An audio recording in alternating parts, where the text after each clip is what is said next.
What's up, Capstone family? This is Drummond coming at you on this Friday, the 22nd of October. Hey, thanks for watching. Just wanted to give you a quick update before we head into the weekend. Super busy week at Capstone, which I think you hear me say every week. This week, actually, though, excited as we brought on a new member of the team. And this is a new role for the team. We call it the Director of Continuous Improvement. I will introduce you to Mr. David at some point soon. But as for now, wow, he's done a great job even in the first week, and we're super excited to have him. He's brought some fun stuff to the team, and his role is honestly going to be consistently fixing the things that need to be fixed so that they never come back again, right? This is a entirely new role for us. We're super pumped, and I feel like it's going to really help us move the needle in the next year, offering the same level of service coming out as we are going in. So keep you posted on that end. Hey, as to the market and what's happening, we have seen a little bit of a slowdown in the market, just a little bit. From this year to last year, we're seeing just a little bit less. So right now we're at like 6,900 active houses on the market, whereas at this time last year we were closer to 8,000, right? So, we're 1,000 houses lower active than we were last year. We are seeing interest rates kind of creep up a little bit and the threat of them creeping up higher. So I would expect that buyers are going to realize that they've got to be making decisions sooner than later because pricing isn't changing. Pricing isn't being affected at all. If you look at the contract ratios here in the greater Phoenix area, they're still off the charts. We're still in this insanity, market, which, is what it is. But as we go through the holidays, we tend to see things slow down a little bit more. So I would guess that over the next few weeks, we're going to start seeing buys start to taper off even more. Especially at the higher price points, maybe not in the mid-range where it's still pretty much a frenzy. Anything you got between 300,000 and 400,000 is probably going to go within the first week if it's, priced right. Average lease price. So I wanted to bring this one up today because I had a great conversation with a client yesterday. Thank you, Craig. I definitely wanted to give you the shout, man. Hey, but I wanted to talk through how we price our rentals. And in a market like this, wanted to really come up with, what does that look like from our side? How has it changed? And what are the differences in, what were we seeing a year ago, 4 years ago, compared to now?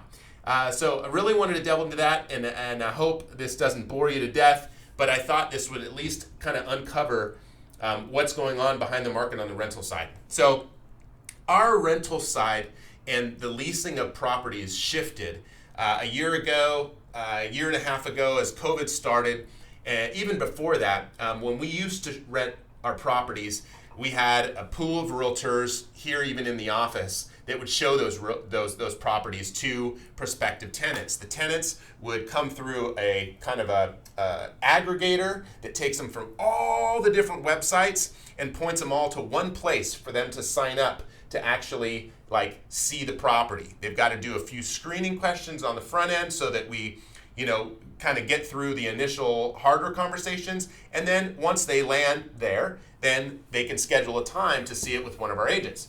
What was happening was there was inconsistencies in the agents, right? Inconsistencies in feedback, inconsistencies in when they'd show up, inconsistencies, all of that stuff. So we turned that into one role, and that's since been an amazing game changer for us because it keeps it just super consistent. So instead of having multiple agents getting out there and showing the properties, we got one dude, and we can call him and say, "Hey, Matt, what's going on, man? Did this person show up? How did they show up? What do you think?" We know that Matt's saying the same thing at every single property to every single person. So there's no inconsistencies, so that the expectation of the tenant moving into your property is super on point.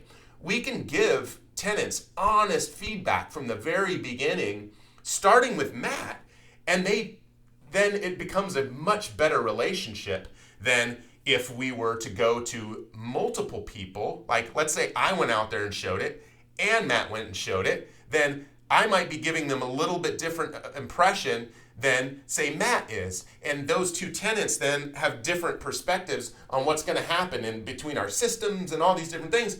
So that changed and has been helpful.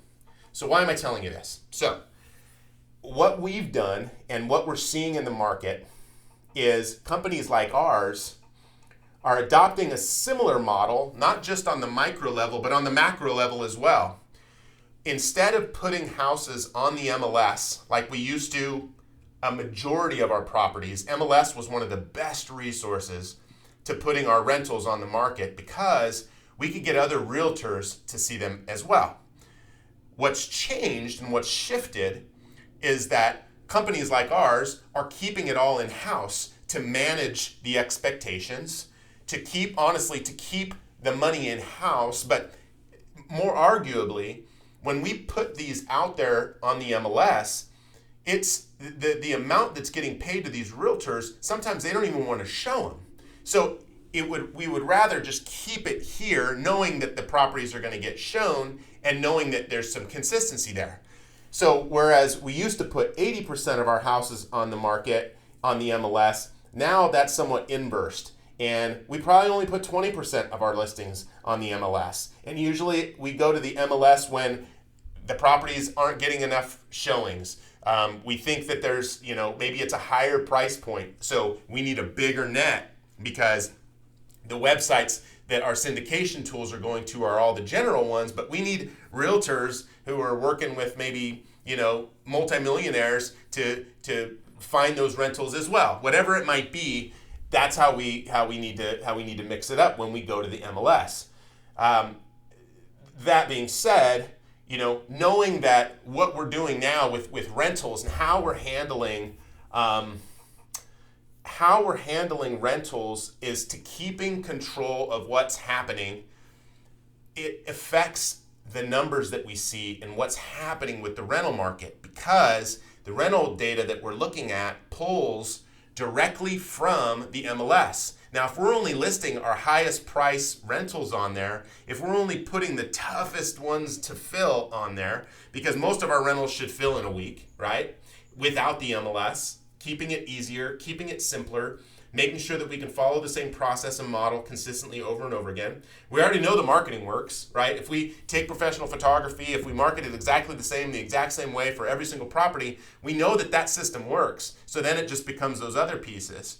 And in this case, looking at these numbers, it can sometimes be skewed because we're not looking at the best data. And we don't have the best data sometimes in certain situations for pricing them. So in this market, knowing that it's continuing to go up, let's gamble with it just going up. And, if we put a house on the market, if your house was renting at $1,200 last year and the tenant vacates and we find comps in the area that are pushing $1,500, well, you know what? I know that our marketing in most situations is going to be better than the next property because we do pay for the photography, because we do pay, it's not all the basics, but I know that our marketing will work. So if somebody else got 15, why not push for 16? If we can get it, awesome. If we can't in 10 days, then, hey, at least we tried, but we know what the threshold is for that property. So, we'll often try and push price in some certain areas because we can, because at the end of the day, we want to get the best tenant in there. But, at the same time, more importantly is we want to maximize your investment. And if it's time to turn the property, then let's put some money into it. Let's turn it. Let's see what happens. I don't think the rental market is going to be coming down anytime soon. I think that there is a huge shortage, there is still a huge shortage of housing in the Phoenix market. I think we've got a couple of years before we're even going to get close to tackling that and having enough properties to take care of. But this is something that we need to look at from week to week and really understanding, okay, how is this working? In addition, the syndication tools that we use, it's a service called ShowMojo. ShowMojo basically syndicates it and puts it out on all these different websites, Zillow included. So all the ones that the MLS posts to, this one posts to those and more. So we're casting a bigger net. The issue becomes, where is it syndicating? And and what types of tenants and how fast are we able to get those people in there to fill it.